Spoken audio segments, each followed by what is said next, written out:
अस्सलाम वालेकुम।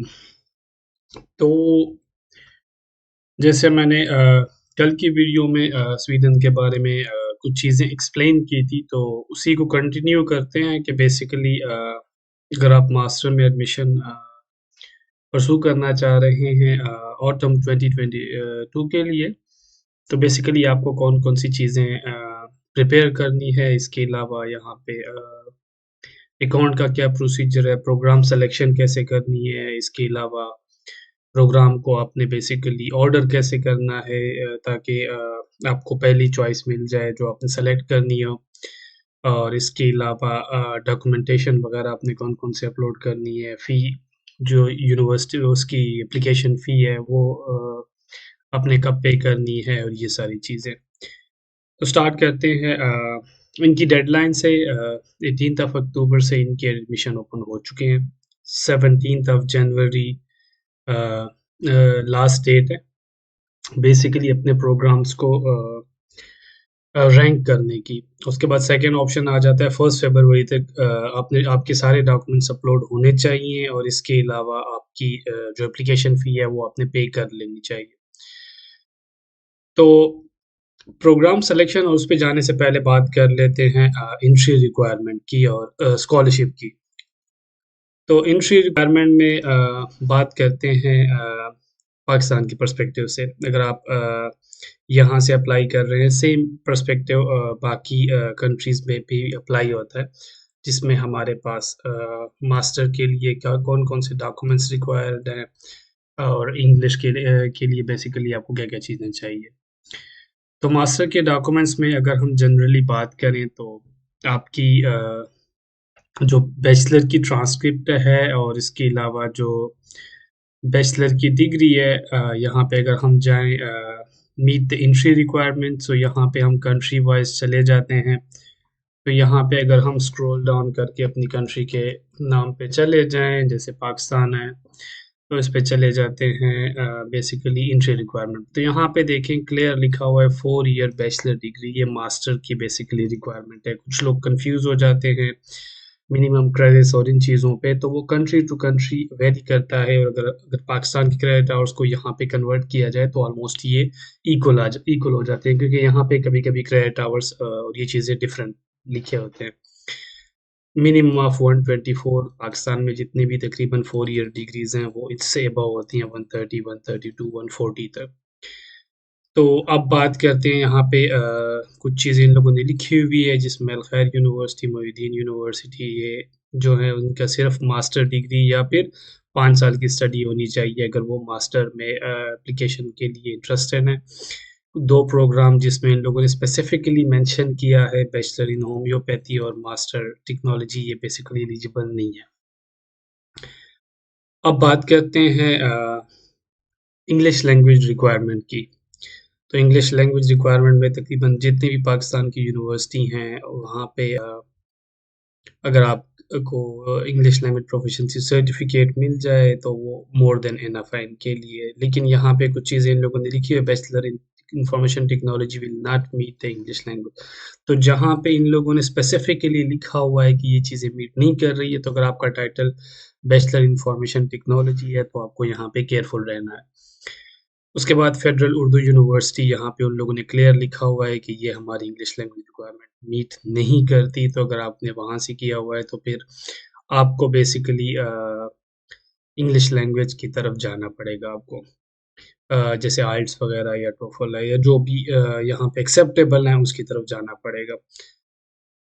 उसके बाद आ जाते हैं कि आपको डॉक्यूमेंट्स कौन-कौन से चाहिए। Certificate and diploma must be internationally recognised. The best ये है कि आप एचईसी से अटेस्ट करवा लें और उसके बाद फॉरेन ऑफिस से अटेस्ट करवा लें तो ज़्यादा बेहतर है। Proof of English language proficiency उसके बाद एक मोटिवेशन लेटर आपने बनाना है प्रोग्राम स्पेसिफिक। तो यहाँ पे इन लोगों ने स्पेशल कंडीशन लिखी हुई है कि diploma must B attested bye HEC. अगर आपके डॉक्यूमेंट्स एचईसी से अटेस्टेड नहीं हैं, तो आपको ज़रूरत नहीं है अपने डॉक्यूमेंट्स अपलोड करने की। लेकिन क्योंकि एक चीज़ आप ज़हन में रखिए जब आप यहाँ पे डॉक्यूमेंट्स अपलोड करते हैं, तो डॉक्यूमेंट्स बेसिकली डिलीट नहीं होते। तो डॉक्यूमेंट्स को आपने केयरफुली अपलोड करना है यहाँ पे इस चीज़ को आप ज़हन में रख लें।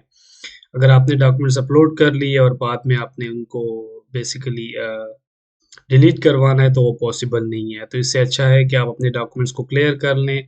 उसके ऊपर अपना आपका एचईसी स्टैम्प क्लियर होना चाहिए। अगर आपकी ओरिजिनल अटेस्टेड हैं तो फ्रंट एंड बैक वो करा लें। क्या कहते हैं अपलोड करा लें, वो ज़्यादा बेहतर है। क्योंकि इनके पास सिस्टम है, दे कैन ईज़िली वेरीफाई।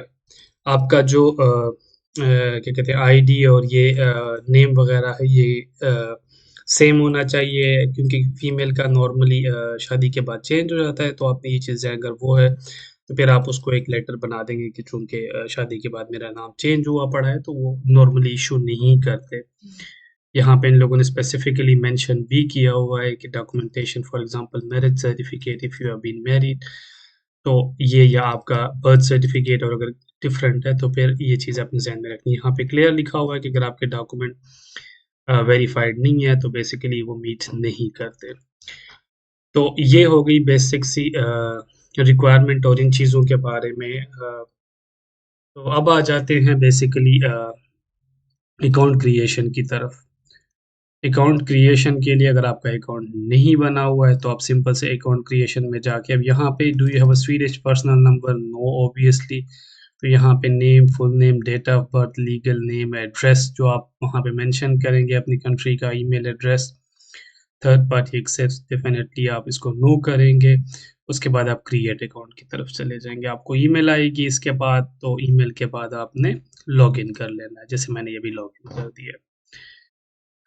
तो इसके बाद बेसिकली क्या होता है कि हम जाते हैं सर्च फॉर कोर्सेज में। जैसे ये ऑटम है तो यहाँ पे प्रोग्राम्स को बेसिकली आप शॉर्ट लिस्ट कर लें जो आपका बेटर यही है, क्योंकि अब हम मास्टर के लिए अप्लाई कर रहे हैं तो मास्टर को सेलेक्ट कर लें। सब्जेक्ट्स जो आपका सब्जेक्ट होगा रेलेवेंट आप उसको सेलेक्ट कर लें। तो ये हमारे पास बेसिकली प्रोग्राम्स आ गए। तो अब इनमें प्रोग्राम्स देखिए, इन लोगों ने डेट क्लियर मेंशन किया हुआ है। शो मोर डिटेल पे आते हैं तो इनकी फ़ीस इन लोगों ने क्लियरली मेंशन की हुई है कि फर्स्ट ट्यूशन फ़ी इंस्टॉलमेंट आपकी कितनी होगी। इसका मतलब ये है कि जब आपका एडमिशन होगा ये आपने पे करना है वीज़ा एप्लीकेशन के लिए। दूसरी एक चीज़ आपने ज़हन में रखनी है, टीचिंग फ़ॉर्म, क्योंकि कुछ प्रोग्राम्स की टीचिंग फ़ॉर्म डिस्टेंस लर्निंग होती है, उस पे वीज़ा आपको नहीं मिलता। तो यहाँ पे ऑन कैंपस ही होनी चाहिए। लैंग्वेज ऑफ इंस्ट्रक्शन आपने इसको इंग्लिश रखना है। बाकी डे टाइम, इवनिंग ये मैटर नहीं करता। कोशिश करें कि जब आप प्रोग्राम्स के लिए अप्लाई करें तो 120 क्रेडिट्स को आपने चूज़ करना है। इसका मेन रीज़न मैंने पिछली वीडियो में भी एक्सप्लेन किया था कि अगर आपकी स्टडीज़ लेस देन 120 क्रेडिट्स है तो आपको यहाँ पे पर्सनल नंबर इशू नहीं होता। तो यहाँ पे ये प्रोग्राम्स बेसिकली जैसे मैंने आपको चीज़ें बताई है कि जो प्रोग्राम आपने अप्लाई करने हैं ये सेलेक्ट करते जाएँ। जैसे मैंने अब 4 प्रोग्राम सेलेक्ट कर लिए, ठीक है? तो यहाँ पे सिलेक्शन में जब आप जाएँगे तो ये आपके पास आ ठीक है? उसके बाद आप जाओगे स्टार्ट एप्लीकेशन की तरफ। अब यहाँ पे चूँकि मैं लॉगिन नहीं हूँ, तो लॉगिन यहाँ पे हो जाते हैं। तो ये प्रोग्राम्स आ गए। अब डेडलाइन इन लोगों ने क्लियर लिख दी है कि 17 जनवरी 2022 बेसिकली इनकी डेडलाइन है। स्टार्ट एप्लीकेशन, वर्क एक्सपीरियंस अब मैंने यहाँ पे अंडरस्टैंड कर लेना है, जो रेलेवेंट होगा कंटिन्यू कर लेना है। इन लोगों ने चीज़ें बेसिकली सारी मेंशन कर दी हैं मुझे, जो एक्स्ट्रा मुझसे माँग रहे हैं। उसके बाद जब ये मेरिट बेसिकली आप इसको फर्स्ट, सेकंड, थर्ड इस तरह से इसको चेंज भी कर सकते हैं। और ये मेरिट ऑर्डर जो होता है ये आप 17 जनवरी तक, 17 तक बेसिकली इसको चेंज भी कर सकते हैं। तो ये जब हो जाएँगे आपने सबमिट कर देना है, सेम इसी तरह से जैसे ये 4 प्रोग्राम मैंने पिछले साल अप्लाई किया था। तो जो आपका फर्स्ट रैंक प्रोग्राम होता है उसमें आपको एडमिशन मिल जाता है, ठीक है?